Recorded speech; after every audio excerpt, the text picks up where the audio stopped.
ಇವತ್ತಿನ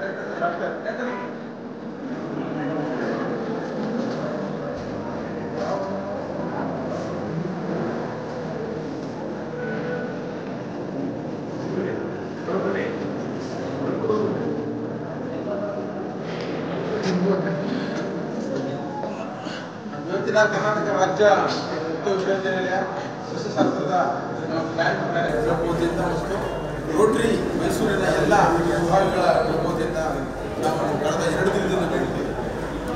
blood donation camp ಮಾಡ್ತಾ ಇದ್ದೀವಿ. ರಕ್ತದಾನದ ಮಹತ್ವ ನಮಗೆಲ್ಲರೂ ಗೊತ್ತೇ ಇದೆ. ವಿದ್ಯಾದಾನ, ಅನ್ನದಾನ, ಅದರ ನಂತರ ಅತ್ಯಂತ ವಿರಳಾಗಿದ್ದು ರಕ್ತದಾನ. ರಕ್ತವನ್ನು ಕೊಡೋದ್ರ ಮುಖಾಂತರ ಇನ್ನೊಬ್ಬರ ಜೀವವನ್ನು ಉಳಿಸುವಂಥ ಮಹತ್ ಕಾರ್ಯದಲ್ಲಿ ಭಾಗವಹಿಸಬಹುದು.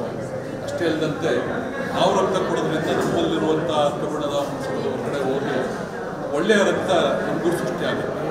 ಪದೇ ಪದೇ ರಕ್ತ ಕೊಡೋದ್ರಿಂದ ರಕ್ತದ ಕ್ಯಾನ್ಸರ್ ನಮ್ಮಲ್ಲಿ ಯಾರು ಕೊಟ್ಟಂಥ ಡೋನರ್ ಇರ್ತಾರೆ ವ್ಯಕ್ತಿಗಳು ಇರ್ತಾರೆ ಅವರು ಬರೋಲ್ಲ ಅಂತ ಸಂಶೋಧನೆಗಳು ಹೇಳುತ್ತೆ. ಈ ಆರೋಗ್ಯವೇ ಭಾಗ್ಯ ಅಂತಕ್ಕಂಥದ್ದು ಮೊದಲನೇದು. ಈಗ ರಕ್ತದಾನವನ್ನು ಯಾಕೆ ಕೊಡ್ತೀವಿ? ಆರೋಗ್ಯಕ್ಕೋಸ್ಕರ. ವರ್ಷಕ್ಕೊಂದು ಸಲ ಬ್ಲಡ್ ಡೊನೇಟ್ ಮಾಡಿದ್ರೆ ನಮ್ಮ ಆರೋಗ್ಯ ಸುಧಾರಣೆ ಆಗತ್ತೆ ಅಂತಕ್ಕಂಥದ್ದು ಕಾನ್ಸೆಪ್ಟ್. ಪ್ರತಿಯೊಬ್ಬರು ಸಹ ರಕ್ತದಾನವನ್ನು ಕೊಡಬೇಕು. ಮತ್ತೆ ಕೊಟ್ಟಾಗ ಅವರಿಗೆ ಅವರಲ್ಲಿರ್ತಕ್ಕಂಥ ಅಂದರೆ ಅವಾಗ ಟೆಸ್ಟ್ಗಳಾದ್ರೂ ಮಾಡ್ತಾರೆ, ಡಾಕ್ಟರ್ಗಳು ಹೇಳ್ತಾರೆ ಅದನ್ನು. ಅಂದರೆ ಅದಕ್ಕೋಸ್ಕರನಾದ್ರೂ ನಾವು BP ಚೆಕ್ ಮಾಡ್ತಾರೆ, ಶುಗರ್ ಚೆಕ್ ಮಾಡ್ತಾರೆ, ಲೆವೆಲ್ ಎಷ್ಟಿದೆ ಅಂತ ಚೆಕ್ ಮಾಡ್ತಾರೆ. ಅದಕ್ಕೋಸ್ಕರನಾದ್ರೂ ಪ್ರತಿಯೊಬ್ಬರು ರಕ್ತದಾನವನ್ನು ಮಾಡಬೇಕು. ಆ ಒಂದು ರಕ್ತದಾನವನ್ನು ಮಾಡಿ ಬೇರೆಯವರಿಗೆ ದಾನವನ್ನು ಕೊಟ್ಟ ಹಾಗೆ, ಬೇರೆಯವರಿಗೆ ಈಗ ಕಣ್ಣನ್ನು ದಾನವನ್ನಾಗಿ ಕೊಡ್ತಾರೆ, ಕಿಡ್ನಿಯನ್ನು ದಾನವನ್ನಾಗಿ ಕೊಡ್ತಾರೆ. ಹೀಗೆ ಹಲವಾರು ಅಂಗಾಂಗಗಳನ್ನು ನಾವು ಹೇಗೆ ನಮ್ಮ ದೇಹದಲ್ಲಿರ್ತಕ್ಕಂಥದ್ದನ್ನು ಅವರು ಬೇರೆಯವರಿಗೆ ದಾನ ಮಾಡ್ತಾರೆ, ಅದೇ ರೀತಿಯಾಗಿ ರಕ್ತವನ್ನು ಸಹ ಒಂದು ರಕ್ತದಾನವನ್ನು ಕೊಟ್ಟಾಗ ಬೇರೆಯವರಿಗೆ ಅದರಿಂದ ಉಪಯೋಗ ಆಗುತ್ತೆ. ಸಮಾಜದಲ್ಲಿ ಎಷ್ಟೋ ಜನ ರೋಗಿಗಳು, ಇವತ್ತು ಸಾವಿರಾರು ಜನ ರೋಗಿಗಳು ಬ್ಲಡ್ಗೋಸ್ಕರ ಕಾಯ್ತಾ ಇರ್ತಾರೆ. ಡಾಕ್ಟರ್ ಬಹುಶಃ ಗೊತ್ತಿದೆ ಎಷ್ಟು ಡೊನೇಷನ್, ಎಷ್ಟು ಬ್ಲಡ್ಗಳು ಬೇಕಾಗಿದೆ, ಎಷ್ಟು ಜನರಿಗೆ ಬೇಕಾಗಿದೆ ಅಂತಕ್ಕಂಥದ್ದು. ಹಾಗಾಗಿ ಆರೋಗ್ಯವಂತ ಮನುಷ್ಯನ, ಆರೋಗ್ಯವಾಗಿರ್ತಕ್ಕಂಥ ದೇಹ ಯಾರ್ಯಾರು ಇಟ್ಕೊಂಡಿರ್ತಾರೆ ಅವರಿಂದ ರಕ್ತದಾನವನ್ನು ಕೊಟ್ಟಾಗ, ರಕ್ತವನ್ನ ದಾನವನ್ನಾಗಿ ಕೊಟ್ಟು ಬೇರೆಯವರಿಗೆ ಬದುಕಿಸ್ಲಿಕ್ಕೋಸ್ಕರ, ಬೇರೆಯವರಿಗೆ ಅದು ಉಪಯೋಗ ಆಗಲಿ ಅಂತ ಅಂದ್ಬಿಟ್ಟು ಈ ಒಂದು ಶಿಬಿರವನ್ನ ಏರ್ಪಡಿಸಿರ್ತಕ್ಕಂಥದ್ದು ಬಹಳ ಶ್ಲಾಘನೀಯ. ಇವತ್ತು ತುಂಬ ಸಂತೋಷದ ದಿನ.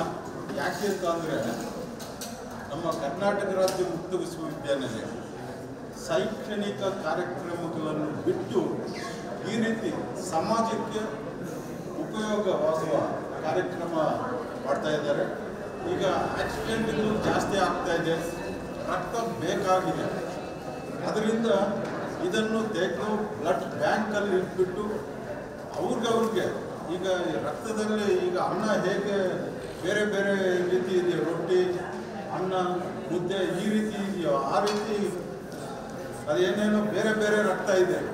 ಅದಕ್ಕೆ ಅವ್ರಿಗೆ ತಕ್ಕಂಥ ರಕ್ತ ಬೇಕು.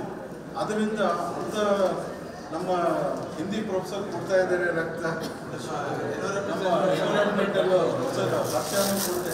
ಎಲ್ಲ ನಮ್ಮ ಸ್ನೇಹಿತರೆ ನಮ್ಮ ವಿಶ್ವವಿದ್ಯಾನಿಲಯದಲ್ಲಿ ಸುಮಾರು 1,000 ಮೇಲೆ ಇದ್ದಾರೆ ಎಂಪ್ಲಾಯರ್ಸು. ಅವರೆಲ್ಲ ಬ್ಲಡ್ ಡೊನೇಷನ್ ಕೊಟ್ಟರೆ ಸಮಾಜಕ್ಕೆ ಎಷ್ಟು ಉಪಯೋಗ ಆಗುತ್ತೆ ಅಂತ ತಿಳಿಸುತ್ತಾ 2 ಮಾತುಗಳು ಮಾತಾಡೋಕ್ಕೆ ಅವಕಾಶ ಕೊಟ್ಟಿರುವ ಎಲ್ಲರಿಗೂ ಧನ್ಯವಾದಗಳು. ಎವ್ರಿ 3 months ಗಂಡಸರು ಮಾಡ್ಬೋದು ಮತ್ತು ಹೆಂಗಸರು ಎವ್ರಿ 4 months ಮಾಡ್ಬೋದು. ಸೊ ವರ್ಷದಲ್ಲಿ ಸುಮಾರು 3 ರಿಂದ 4 ಬಾರಿ ರಕ್ತದಾನ ಮಾಡ್ಬೋದು.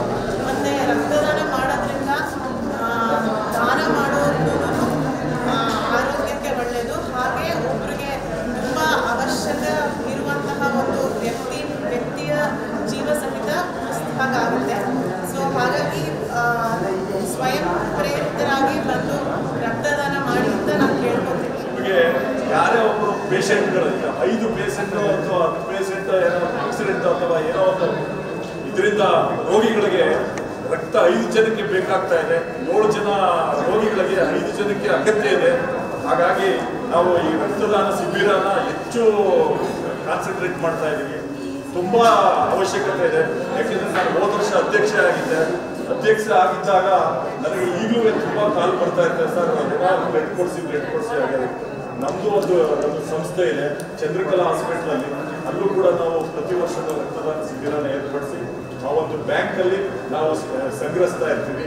ಯಾರಿಗಾದ್ರೂ ಏನಾದ್ರೂ ತುರ್ತು ಪರಿಸ್ಥಿತಿ ಬಂದಾಗ ದಯವಿಟ್ಟು ನಮ್ಮನ್ನ ಕಾಂಟ್ಯಾಕ್ಟ್ ಮಾಡಿ, ನಾವು ನಿಮಗೆ ವ್ಯವಸ್ಥೆ ಮಾಡಿಕೊಡ್ತೀವಿ.